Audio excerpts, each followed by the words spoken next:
पत्नी ने न जाने क्या किया था कि पति ने उसे एक के बाद एक कई थप्पड़ जड़ दिए। हमेशा हर सिचुएशन को शांति से हैंडल करने वाली पत्नी भी इस बार इतनी अशांत हो उठी कि उसने अपनी चप्पल ही निकाल कर पति की ओर दे फेंकी। चप्पल पति के बालों को छूते हुए निकल गई। ये किस्सा यहीं पर खत्म हो सकता था, मगर पति ने इसे अपनी मर्दानगी का विषय बना लिया और बात बद से बदतर होती चली गई। रिश्तेदारों ने भी आग में घी डालने का काम किया। किसी ने कहा, जो औरत अपने पति को चप्पल से मार सकती है वो ना ही तो वफादार हो सकती है और ना ही पतिव्रता। ऐसी औरत परिवार ही नहीं पूरे समाज पर कलंक की तरह है। बीवी के पक्ष वाले भी कहाँ पीछे रहने वाले थे।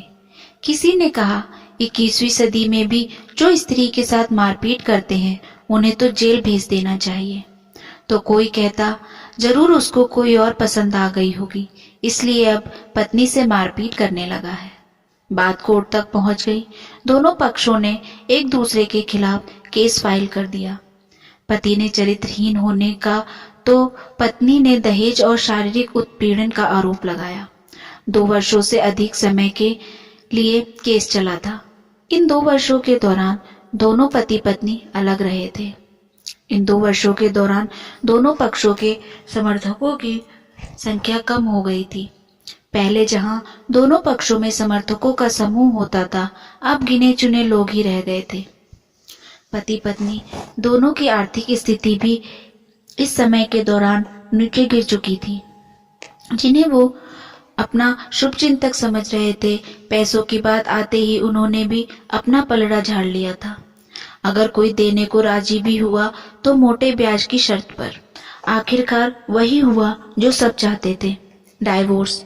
हर कोई खुश था, दोनों पक्षों के रिश्तेदार, उनके माता पिता और दोनों के वकील। लेकिन 5 साल की सुखद शादी और एक सुंदर बेटी होने के बाद मिले इस डाइवोर्स से पत्नी मूक थी और पति शांत। शायद ये एक इत्तेफाक ही था कि इस खुशी को मनाने के लिए दोनों पक्ष के लोग एक ही चाय की टपरी पर बैठे आमने सामने। इत्तेफाक इसलिए क्योंकि ज्यादातर लोग एक दूसरे के विरोध पक्ष को सपोर्ट कर रहे थे। वे एक दूसरे को अच्छे से जानते भी नहीं थे। पति पत्नी भी इन सभी से दूर एक दूसरे के सामने मेज पर बैठे। पत्नी ने पति से कहा, अब तो खुश हो गए ना, तुम्हारे मन की जो हुई है मुबारक हो। तुम भी तो आज जीत गई हो, मुझसे तलाक तो तुम्हें भी मिल गया है। Congratulations to you too. पत्नी ने कहा, तलाक को तुम जीत का प्रतीक समझते हो? पत्नी ने पूछा। पति चुप रहा। थोड़ी देर की शांति के बाद पति ने कहा, मुझे तुम्हें 5 लाख रुपए अभी और हर महीने 8,000 देने का आदेश है। अभी मेरे पास पैसे नहीं है, इसलिए मेरा जो सिटी में फ्लैट है उसे तुम्हारे नाम कर देता हूँ। पत्नी बोली, लेकिन उस फ्लैट की कीमत तो 18 लाख की है। हाँ, लेकिन हमारी बेटी तुम्हारे साथ है और आगे जाके उसके खर्चे भी बढ़ेंगे, तुम्हें थोड़ी आसानी होगी।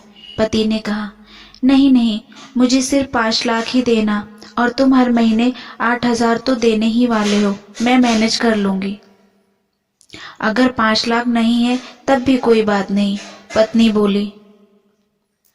दोनों फिर से शांत हो गए। पति सोचने लगा, कितनी भोली और समझदार है ये औरत, जो कुछ समय पहले तक मेरी पत्नी थी और अब अनजान। ये वही है जो कम से कम खर्चे में घर चलाती और पैसे बचाकर मेरे जन्मदिन और बर्थडे पर हमेशा मेरे लिए नए कपड़े खरीद लाती। कभी बीमार भी हो जाती तो पैसे बचाने के लिए मुझे मालूम ना होने देती और घरेलू नुस्खों से अपना इलाज कर लेती। मगर घर में कोई और बीमार होता तो तुरंत डॉक्टर के पास लेकर जाती। मेरी ही मति मारी गई थी, मैं ही अपनी झूठी मर्दानगी के चक्कर में इतनी बड़ी गलती कर बैठा। पत्नी के दिमाग में भी उथल पुथल चल रही थी। अभी भी वैसा का वैसा ही है। पहले भी खुद से ज्यादा हमारे बारे में सोचता था और अब भी वही कर रहा है। ये वही आदमी है जो मुझे एक्सीडेंट से बचाने के लिए खुद मोटरसाइकिल के आगे कूद पड़ा था और अपनी उंगली तोड़वा बैठा था। पता नहीं कौन सी मनहूस घड़ी में मैंने झगड़ा कर बैठी। पति ने मौन तोड़ते हुए पूछा, अब तुम्हारे कमर का दर्द कैसा है? ज्यादा तकलीफ तो नहीं होती? पत्नी हल्का सा मुस्कुराई और बोली, अभी भी होता है, अब तो पेट में भी क्रैम्प्स उठते हैं। वो तो होगा ही, तुम योगा या कसरत भी तो नहीं करती हो, अब किसी गायनोकोलॉजिस्ट को जरूर दिखा लेना। पति ने कहा, तुम बताओ तुम्हारा अस्थमा कैसा है अब? क्या अब भी दौरे पड़ते हैं? पत्नी ने पूछा। हाँ पड़ते हैं, पहले से ज्यादा, क्योंकि अक्सर इन्हेलर भूल जाया करता हूँ, याद दिलाने के लिए तुम जो नहीं हो अब, पति बोला। पत्नी की आंखों में आंसू आ गए। वो बोली, तुम्हें मेरे चरित्र पर सवाल नहीं उठाने चाहिए थे, तो ये परिस्थिति आती ही नहीं। हाँ मैं जानता हूँ तुम बहुत अच्छी हो, मुझसे गलती हो गई, बहुत बड़ी गलती, मैं लोगों के बहकावे में आ गया था, पति बोला।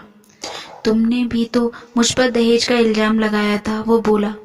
गलत था और इस बात का मुझे भी पछतावा हुआ, पत्नी ने कहा। पति कुछ कहना चाह रहा था लेकिन हिचकिचा रहा था। पत्नी ने पूछा, कुछ कहना चाहते हो? वो बोला, क्या सब पहले जैसा नहीं हो सकता? क्या मतलब? पत्नी बोली, मतलब कि हम फिर से पहले की तरह पति पत्नी बनकर, सच्चे दोस्त बनकर नहीं रह सकते, पति बोला। पर ये डाइवोर्स के पेपर दिखाते हुए पत्नी ने कहा। फाड़ देते हैं, पति ने अपने पास रखे डाइवोर्स के पेपर फाड़ते हुए कहा। पत्नी ने भी अपने पास रखे पेपर फाड़ दिए। सभी हैरान थे, वकील, रिश्तेदार और माँ बाप। पति पत्नी दोनों एक दूसरे के हाथ में हाथ पकड़े अपने घर की तरफ चले गए। दोस्तों, ये कहानी उन हर पति पत्नी के लिए बड़ी सीख है जो छोटी छोटी बातों पर लड़ते हैं और इन झगड़ों को बड़ा बना के अलग होने के डिसीजन लेते हैं। प्यार और झगड़ा तो एक सिक्के के दो पहलू की तरह है, दोनों को स्वीकार करना होगा, तभी ये पवित्र रिश्ता उसकी मंजिल तक पहुंच पाएगा।